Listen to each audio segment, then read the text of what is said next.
Hello, how are you? Got a stone to look at. Mike's just walked in, and let me turn it around. And I said to Mike a while ago when he asked about a stone, I said, try one of these, see what these are like. These are affordable, very affordable, but it's a 10k stone. So we're just going to try it, and I'm going to get Mike to film just how good is a cheap 10k stone.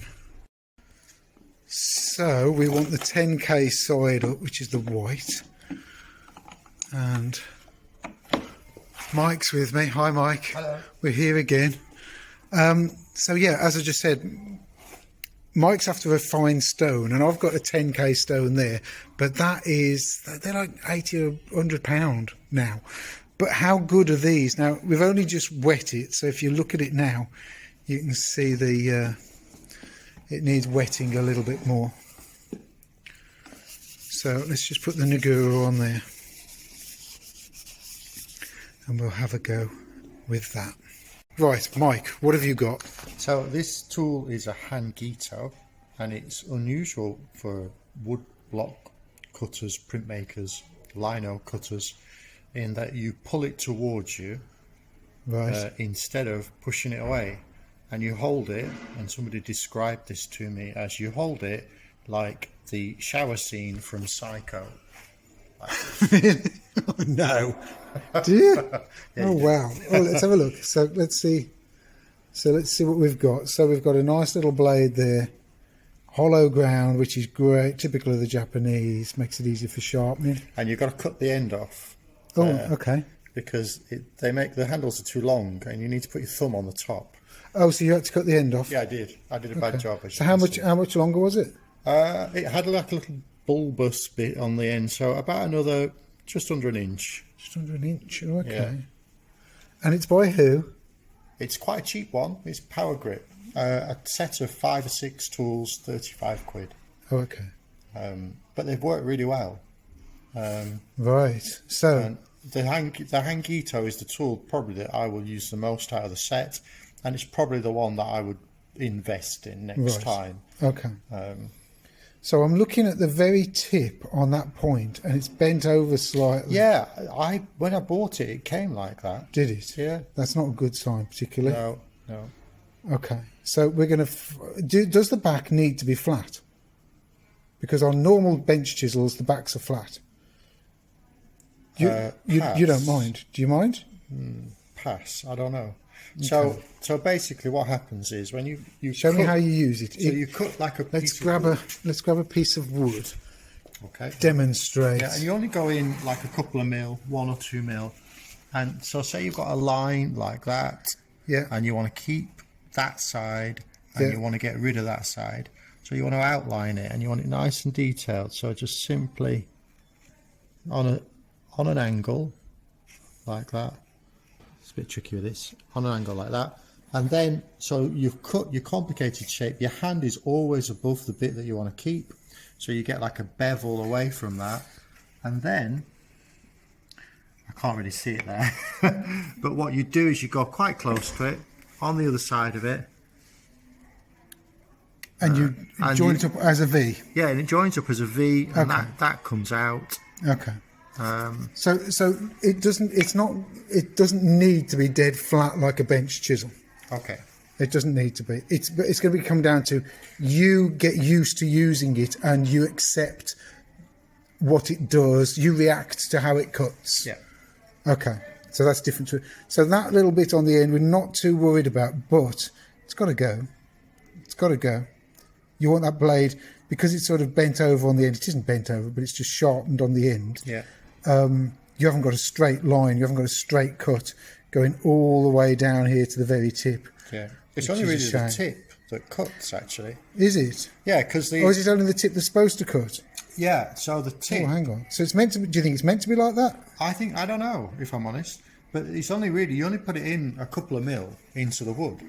So, it's not. I'm going to have to look under the magnifier and see if it's intentional. You quite like the angles that I'm sharpening at. Yeah.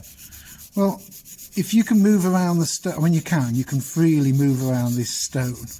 The thing that's going to stop you is the wooden handle. going halfway, but we can go all the way down here. And Mike's just said about the angle. You've just said that, I mean, now we've sharpened that the shine on there is gone. Let's do a bit the other side. So the Japanese, when they're doing normal chisels, let me grab a normal chisel. When they're not doing normal chisels, a good way of doing it is to put it at 45 degrees to the stone, which means you can hold it like that, and you can go up and down the stone, and that lengthens the flat area you're doing, and it holds the angle, which is great. But with a little thing like this, it might pay to do it that way. In fact, we can see the water popping out there. So the water popping out. So if we get the water popping out and then just hold it at that angle and go up and down the stone, it's quite a wary stone. I can see a nice sludge on the front already. We'll go straight to the back. I'm going to lift it very slightly because you'll react to how this is used. I think we've nearly got rid of that bit on the end already. Wow. Let's go to a strop and let's just strop the back, and then let's put it on there, bringing it down so that the bevel is just there, and then holding that angle. How many is that? 17, 18, 19, 20, 21.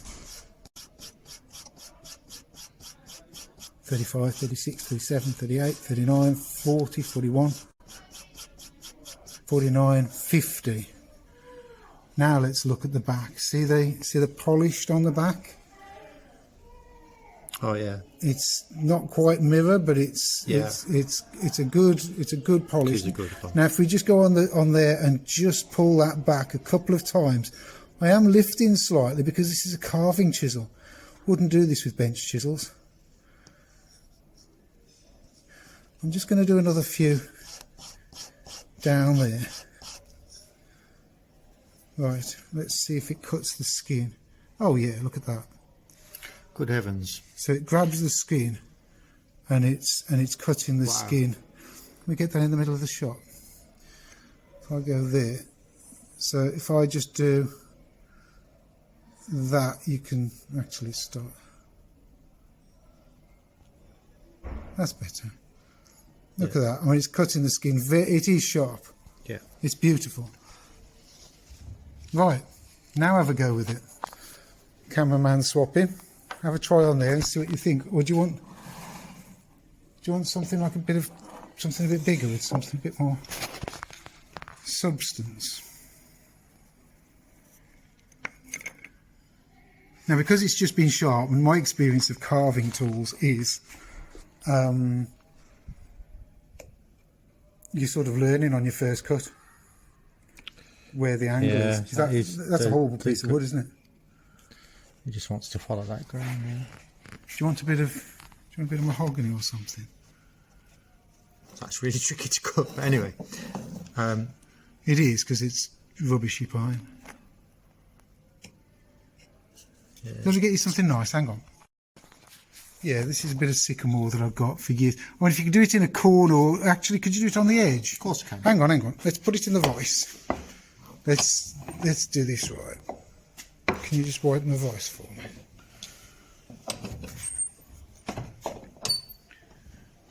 Do it in the vice and see. Right, there you go. So now the piece is being held. Try it this side.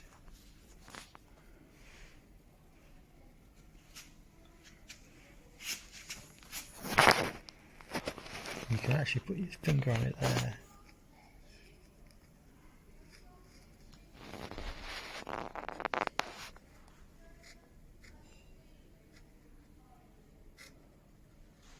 Let me go around the other side. It's hard to see what you're doing, isn't it? Well, I'm switching sides. Sorry. Let's go back. Let's go back. So I've done that line there. You've done that line. Okay. And so now that looks nice.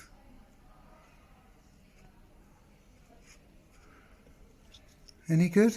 Yeah, it is. It's very good. This wood is a little. I mean, the stuff I'm using is very soft. Yes. Stuff that I use, but you can see you get like you get the cut perfect, but Yeah. it's got like a shoulder going away from it. Right. So when you ink it up, the Yes. ink doesn't pool next to it, so that the ink, it kind of pushes the ink away, and so it's only the cut. The So you allow a round. Yeah, you don't want it sort of. You don't you want want it it dead sharp. You don't want it perpendicular because the ink will kind of pool Right. away. Okay. Gotcha. And so around your cut shape, you'll get like a line of darker ink around the outside. Right. So the aim is to kind of have, there's your surface that you're inking up. Yeah. And then it's a shoulder that kind of pushes the ink away. Yeah. Away from it, and then it doesn't get picked up by. I mean, these are hand printed, so you use a baron. Yeah. And when you rub the baron, the cutaway bit doesn't Ooh. take the ink. Can I have a go? Yeah, of course you can.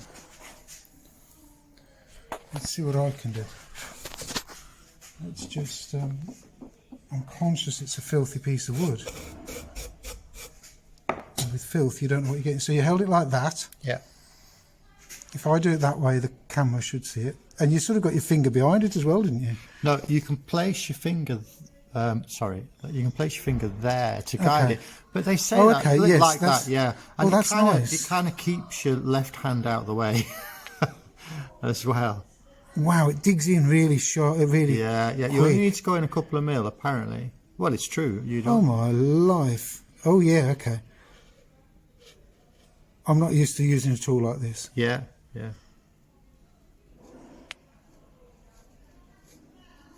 Nice. That's really nice. It does feel nice. Yeah. It feels. Yeah, I've got to be more gentle. Yeah. That point really does dig in, doesn't it? Yeah. And is there a particular cut this does? That feels better. That's good. Yeah, that's a really nice cut. Yeah. Ooh, So what you can do with this is you can kind of break up the cuts and do really complicated ones. So if sorry, I'm enjoying myself so much. I'll let you finish this one then. I'm just going to show you. Yeah. So if you're keeping this side here, Yeah. so you're keeping that side here. So say for example you've got that, and it comes out like that, and like that, and like.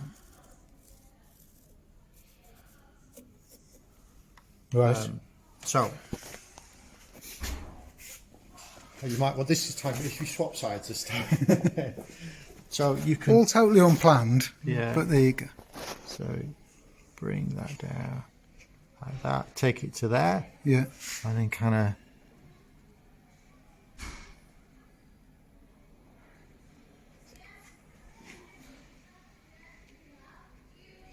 And obviously with this you can get really complex shapes. Now the curve is tricky. Yeah. You've really got to rotate. Yeah, well usually you wouldn't have the block really, you'd have it free and then you'd be turning the block. You turn the block as you're cutting. Yeah. So how do you do that with two hands on a chisel? Well, I don't normally use this hand, but this finger is helpful. Yeah, it feels like it's controlling the chisel better. Yeah, it is helpful, but with the wood I use, which is like they call it sheen apply, it's very soft, and it just, I don't need the other finger. So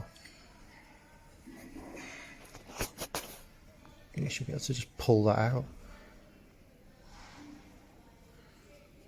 And have you got another tool like this that you use like this, or is this your first? This is the first time I've used one like this. Okay. So, and it's that kind of, so instead of like with woodcut tools I'm used to kind of pushing them away and carving. Yeah. But this one is a drawing towards you. Japanese is all about pulling towards you. Yeah, and because no vices and things, it's all about using your feet and to hold the wood and all sorts.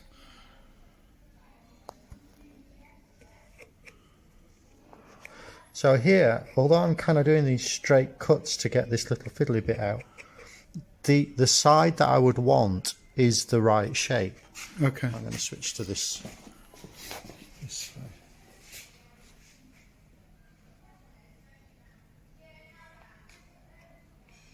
There we go. So, and obviously, I mean, this is the 10 mil, so you can get much finer ones. They go down to 2 mil. Yeah. And that would obviously then enable you to do really sort of intricate, in-depth cuts. But to be honest with you, I feel it's a little bit like a V-gouge in that you just don't press on so hard with the V-gouge. Yeah. So I think it's got that quality about it. The 2mm is quite sensitive, and it's very easy to damage the tip. So because this is the first one I've got the 10mm. Yeah. And I feel like I'm getting a feel for it. And then I'll probably, maybe get a 6mm next. Yeah. But I'll see how I get on with this one. But I really like it. Yeah. Well, when you get your next one, give us a yell and we'll have a look. Yeah. The stone seems to do okay. Yeah. Can you leave that with me and I'll just do a little bit on that? Because, so that's a finishing stone. Let me just show you the difference. So if we look at the back now and see that it's a dull polished. Yeah. Just take it over. Yeah, go on. So it's a dull polished, and if I just do a bit, look at what's coming off straight away, and I'm just lifting it very slightly, and I know to stop because see how beautifully straight and perfect the slurry line is. Yeah. That's my. Oh, I'm not going to lift it any higher than that. Yeah. Because that means that the edge is now, as you can see, it's all cloudy. Yeah. It's because I'm leaning back. Okay. On the flat. Yeah. But as soon as I come near that edge, it goes sharp. It hasn't got there yet. I'm going to move it down the stone. There. See, I'm getting towards it. Stop. See it, yeah. And then if I just do a little bit up and down. Now, as I say, this is an expensive stone, but the difference should be that there you go. Yeah, it's more polished. Try that. Have a go with that now. See, just do a straight cut or something. Just try and something that you've done before, so you can see if there's a difference. Yeah, I think there is a difference, definitely. You do. And this isn't just about the stone; it's about the knife as well. Yeah. But if you that's a perfect cut. That's really nice. You're happy with that? Yeah. And that's a very expensive stone. Yeah. And that was so. Whilst we can cope with using a finer stone and then a strop just off the stones, when I'm doing my Japanese chisels, I don't use a strop. I mean, that you can see it's beautiful. Yeah, it is. Yeah, it's a really good cut. It's beautiful. Yeah. And it felt better. Yeah, it did. It just felt so much easier. Easier to do. Yeah. There you go. And that's what it's all about. I mean, the Japanese chisels are pretty a mirror finish on the back. There you go. Can't see it exactly because I'm messing with the phone. Leave it with me. I'm just going to do another couple of minutes with it and just see what it does to... I'm not going to do a Japanese chisel. I'm going to try a normal chisel on it and see what I think it's comparable to. Because they sell this as a 10k stone. How much was it? 23 quid or 24 quid?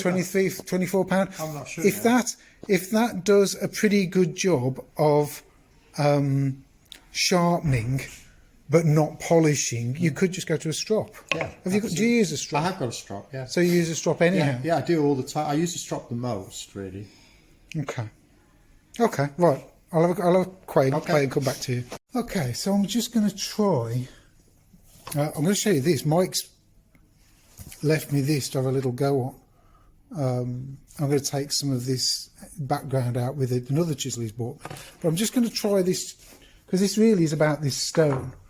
But also, learning a bit about other chisels. Let me just sort out some liquid for that. Right, so if you know me, I have the bottle with hone whiting, loose lid, tips it out. Don't mess with the top at all, just leave the top alone, and it's great. So this feels quite a gritty stone. I don't know whether that's the Naniwa that's almost contaminated it. It does feel very gritty.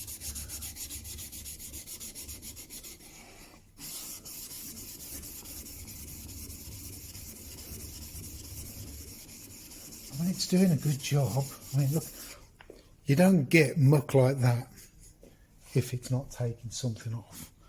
So it's definitely takes something off. Oh, okay. And whilst it's not a mirror finish, it's not far off. So could this be a good introduction stone to, before you then spend the money on an expensive 10k stone? Could be. As you can see, using as much of the stone as possible, flattening the back of this chisel off. Let's just rotate it.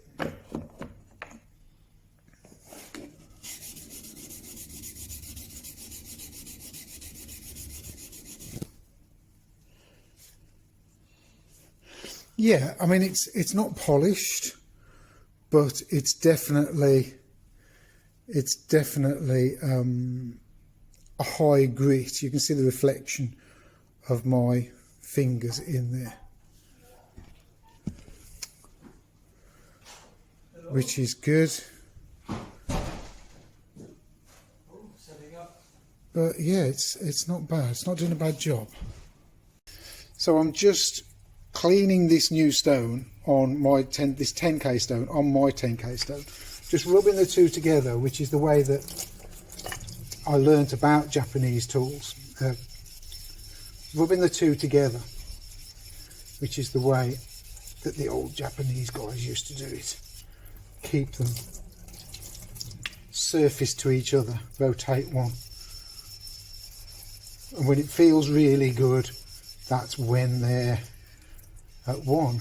If you feel some stiffness, some stickiness, then there's something going on, but that feels really good now.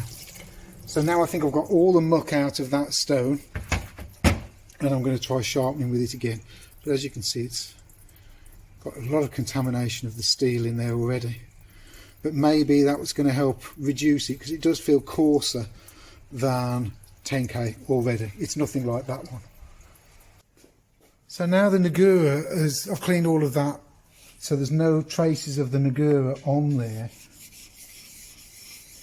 And I wipe the chisel down, it still feels like a very coarse stone. Certainly doesn't feel like 10k. Not at all.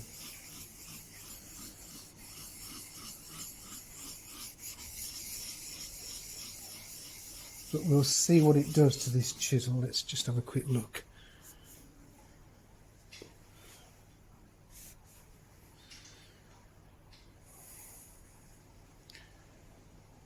No, it's not really 10k.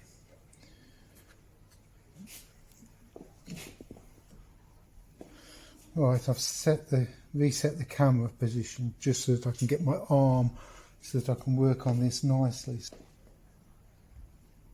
So I use these little blocks, little angle blocks, 25 degrees. Just means that I should put it on 30, shouldn't I? Because I'm just doing a hone. Let's put it on 30. And I've just after the edge. I'm just trying to see if this will give me a 10k finish. It just feels far too coarse.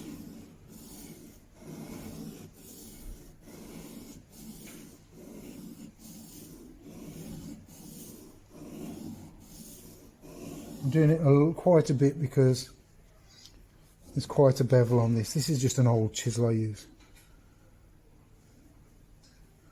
Okay, that's got a bit of a burr on the back, and we've got the bevel there. Quite a big bevel. I don't normally let them get that bad. Right, let's give it a strop. Right, doing it in the vise because it's easier. And really what we want to see is how much stropping do I have to get a mirror finish now, because that would tell me how... Oh, okay. Right, I was going to say that would tell me how good the stone is. Whilst it's not a polishing stone, the strop is making light work of it. So actually, it's a pretty good stone. And and there's a burr on there just after going over that a few times, which is sort of a surprise. Let's do a couple more. 2, 3, 4, 5, 6, 7, 8, 9, 10. It's definitely making a difference. It's not whilst it feels like a coarse stone, it's actually giving pretty good results. It's not too mirror finished, mirror polished, but the edge is pretty good. And can I gather my skin? Yeah, if you look right in there, it's just catching the skin and lifting the skin. So actually it is a pretty good stone. That surprised me. It's a pretty good stone. It's not a polishing stone, it's a coarse stone, and you'll get a pretty good finish for it. When these scratches make me believe there's something in there that's not happy about it. But it's done a pretty good job. So yeah, value for money, I think so. I think so. Mike's given me this background. This is another one of his chisels that is nice. And that, we haven't sharpened that. That's come straight from the manufacturer. And he said he doesn't want some of this out the way, so I can practice on some of this. I can feel that the grain is almost coming up at me. So it's not... That's not the way to go. I need to go that way. That's better. Much better. It's going up and out, so I can control the chisel. Going up and out. That's nice. That's lovely. And it gets rid of some of these lines, which I don't know why he doesn't want them, but he doesn't want them. So I'll get him back in a bit, see if we can get him back on, and see if I've not ruined the piece he's working on. But that goes in and rubs the bevel and comes back out really quite sweet. It's a nice little, I'd call it a little gouge.